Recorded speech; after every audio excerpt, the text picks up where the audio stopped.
अस्सलाम वालेकुम dear students. उम्मीद है कि आप सब खैरियत से होंगे।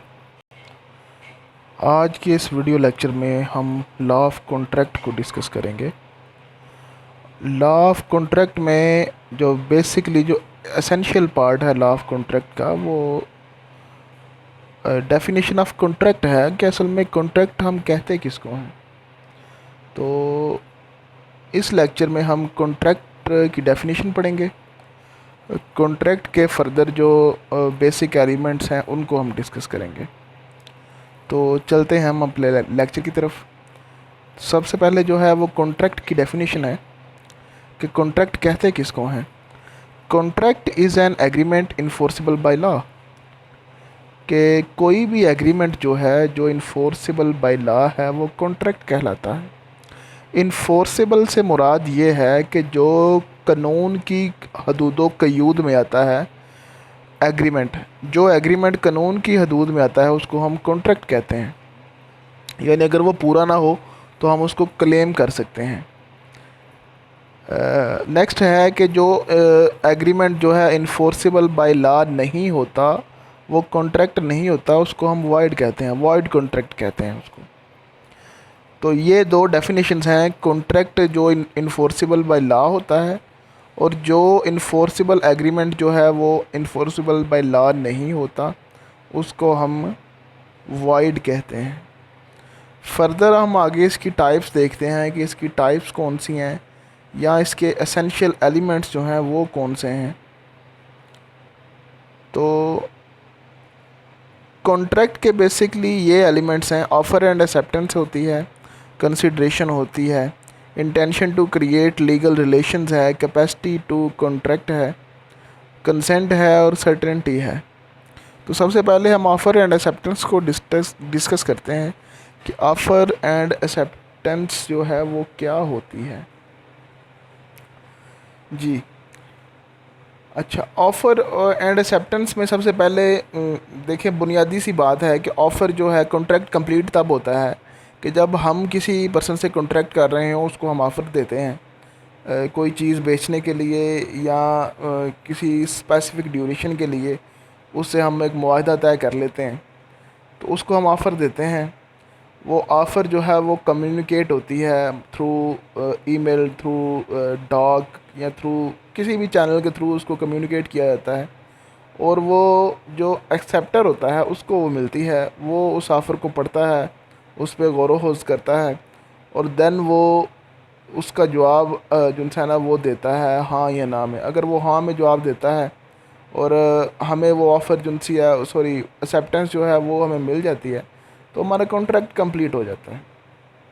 तो ऑफ़र के लिए जो है वो प्रपोज़ल ज़रूरी है। हम प्रपोज़ करते हैं किसी को कि हमारी रिक्वायरमेंट है, अगर आपको ये जो सी है वो आप उन्हें पूरी कर सकते हैं, तो देन जो है वो कॉन्ट्रैक्ट जो है वो टेक प्लेस हो जाएगा। तो प्रपोज़ल जो है बेसिकली लेटर अथॉरिटी होता है कि हम किसी को प्रपोज़ करते हैं। Proposal should be distinguish from invitation to treat. अच्छा, यहाँ पे जो है बेसिकली एक बात को हाईलाइट किया गया है कि प्रपोज़ल जो होता है वो इनविटेशन और ट्रीट से डिफरेंट होता है। वो किस तरह डिफरेंट होता है कि ये जो इनविटेशन होती है वो लीगल नहीं होती, वो हम किसी को वैसे ही इनवाइट कर देते हैं, ठीक है। और प्रपोज़ल जो होता है वो लीगल एंटिटी है जो कि कानून के हदूद में आता है। It is not an offer by itself. अच्छा जी, प्रपोज़ल जो है बेसिकली इसकी डेफिनेशन हम पढ़ लेते हैं। When a person signifies to another his willingness to do or to abstain from doing anything with a view of abstaining his assent of that other to the act of abstinence, he is said to make a proposal। बात वहीं आ जाती है कि जब हम किसी को offer करा रहे होते हैं, जो कम्युनिकेशन मीडियम यूज़ होता है उसको हम प्रपोज़ल कहते हैं इन सिंपल वर्ड्स। ये डेफिनेशन ज़रा इन्होंने टफ़ दी हुई है, आप इसको ज़रा अपने तरीके से भी ले सकते हैं कि when a person signifies to another his willingness, कि जब हम अगले बंदे की विलिंगनेस को जानने के लिए एक लेटर लिखते हैं। विलिंगनेस होता है बेसिकली कि वो इंटरेस्टेड है या नहीं है, to do or to abstain from to doing anything, कि वो इंटरेस्टेड है कि नहीं है, with a view of abstaining his assent to his other to the act of abstinence. ठीक है जी, ये सारा जो है बेसिकली प्रपोज़ल से रेलिवेंट है। नेक्स्ट हम देखते हैं कि नेक्स्ट हमारे पास क्या है। ऑफ़र जो है इफेक्टिव कब होती है? Proposal is only effective if it is communicated to the acceptor. बात फिर वहीं पे आ जाती है कि जब तक ये प्रपोज़ल कम्युनिकेट होगा, इसका आंसर आपको मिलेगा, तो ये प्रपोज़ल जो है वैलिड होगा, अदरवाइज़ ये प्रपोज़ल वैलिड नहीं होगा।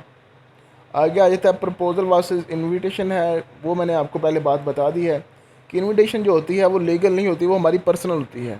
ठीक है, अगर हम किसी को इनवाइट करते हैं, अगर वो नहीं आता, वो इस बात को नहीं मानता, तो हम उस पर पाबंदी नहीं लगा सकते। जबकि कॉन्ट्रैक्ट जब हम प्रपोज़ल जब हम किसी को सेंड कर देते हैं, तो प्रपोज़ल जो होता है वो लीगली होता है, हमारा ऑफिशियली एक वर्क होता है। ऑफिशियली हम किसी को इनवाइट करते हैं किसी मसले में, या उससे किसी भी मैटर पे कॉन्ट्रैक्ट करते हैं, तो वो हमें अगर जवाब नहीं देता तो वो प्रपोज़ल रिजेक्ट होता है। ठीक है जी। अब proposal must be distinguish from an invitation to treat. ठीक है जी। An invitation treat is not a proposal offer but a sort of preliminary communication which passes between the parties at the stage of negotiation. अच्छा जी, next हम देखते हैं। Next हमारे पास acceptance आ जाती है। When a person to whom the promise is made signifies his assent thereto the proposal is said to be accepted।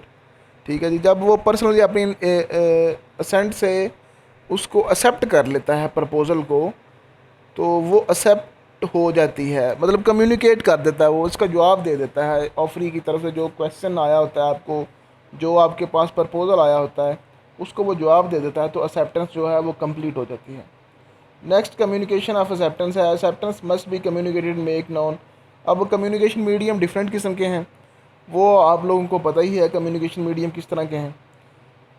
अच्छा, वो आगे आ जाता है एक्सेप्टेंस बाय पोस्ट है। इसी तरह जो है, अब यहाँ पे एग्जांपल जो है बेसिकली, अब उसको हम ज़रा देख लेते हैं कि एग्जांपल इसने क्या कोट की है। एग्जांपल में ये है कि ए जो है वो ऑफर है और बी जो है बेसिकली एक्सेप्टर है। अब ए जो है उसको पोस्ट, जो लेटर एक पोस्ट करता है बी को, बी उस लेटर को जो है वो एक्सेप्ट करता है, पढ़ता है और उसको जो है लेटर बॉक्स में डाल देता है। ठीक है जी, जब वो लेटर बॉक्स में डाल देता है, उसको पढ़ के उसको एक्सेप्ट करके, तो कॉन्ट्रैक्ट जो है वो कंप्लीट हो जाता है। अब आगे क्या होता है कि receives letter of acceptance from B.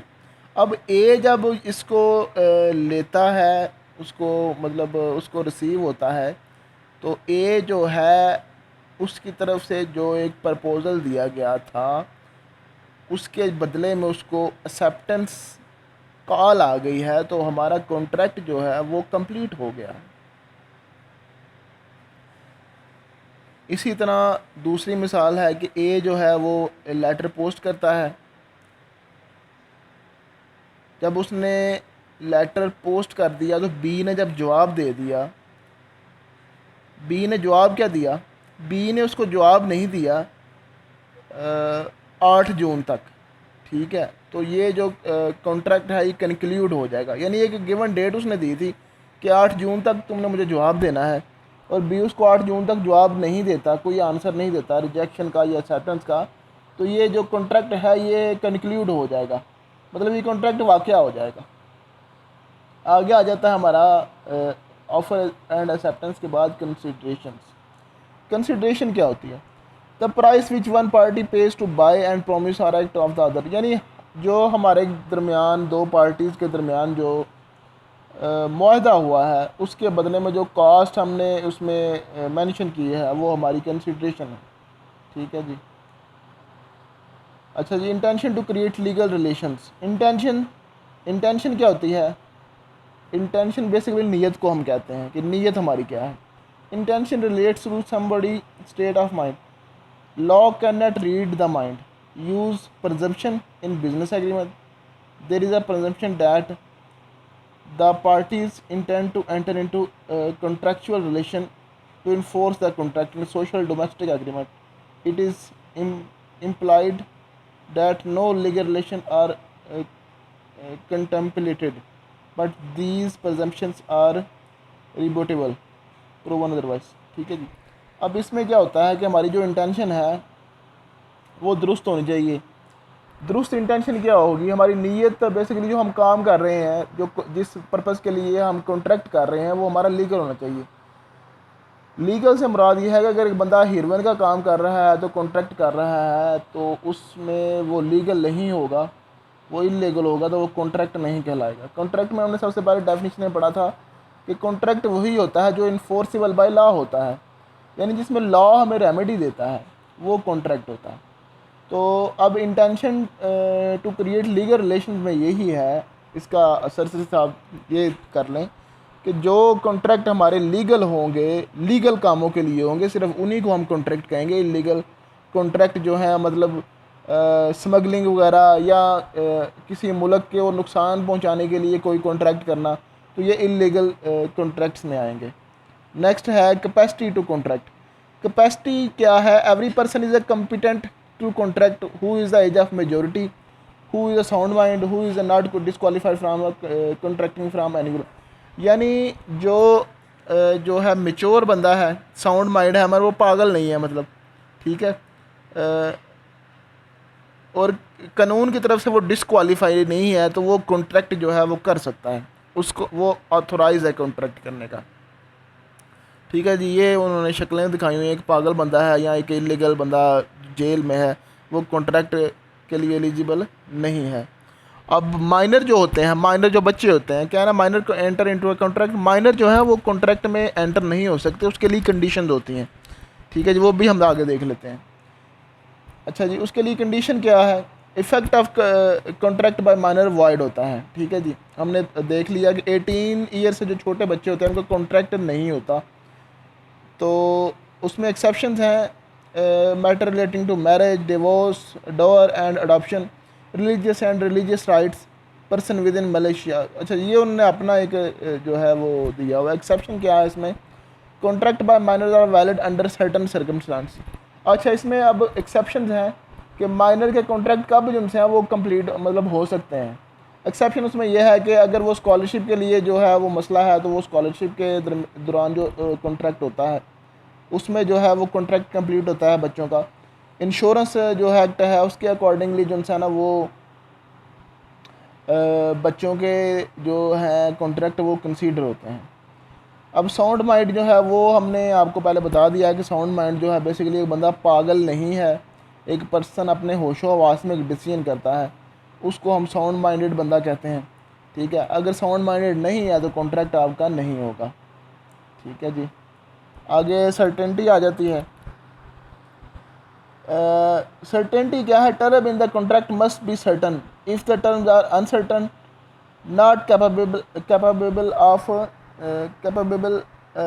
capable of being made certain, the agreement is void and unenforceable। ठीक है जी, Ali offer to sell to B his house for 50,000 or 70,000, मतलब इस तरह करके उन्होंने दिया हुआ है कि जो सर्टेनिटी से मुराद ये है कि जो कॉन्ट्रैक्ट जो है वो हदूदों कयूद में आता हो। ठीक है, जो एक लीगल चीज़ हो, जो हमारी समझ में आती हो, सर्टन हो, अनसर्टन ना हो कि यानी कॉन्ट्रैक्ट इस तरह कर ले कि तुम छत से छलांग आगे दिखाओगे तो मैं तुम्हें इतने पैसे दूंगा, ये कॉन्ट्रैक्ट नहीं है। ठीक है, क्योंकि उसमें उसको नुकसान हो सकता है। तो सर्टेनिटी में बेसिकली हम इसको इस तरह डिफ़ाइन करेंगे कि सर्टेनिटी में कॉन्ट्रैक्ट जो है वो सर्टन होना चाहिए, उसमें किसी किस्म की जो है ना वो अनसर्टन बातें नहीं होनी चाहिए, कोई इस तरह का कोई काम नहीं होना चाहिए जो अनसर्टन हो। तो ये आगे legal effects of contractual relation है, इसको हम वैलिड कॉन्ट्रैक्ट है, फर्दर आगे टाइप्स एलेबोरेट किया गया है। वैलिड कॉन्ट्रैक्ट हैं, वाइडेबल कॉन्ट्रैक्ट हैं।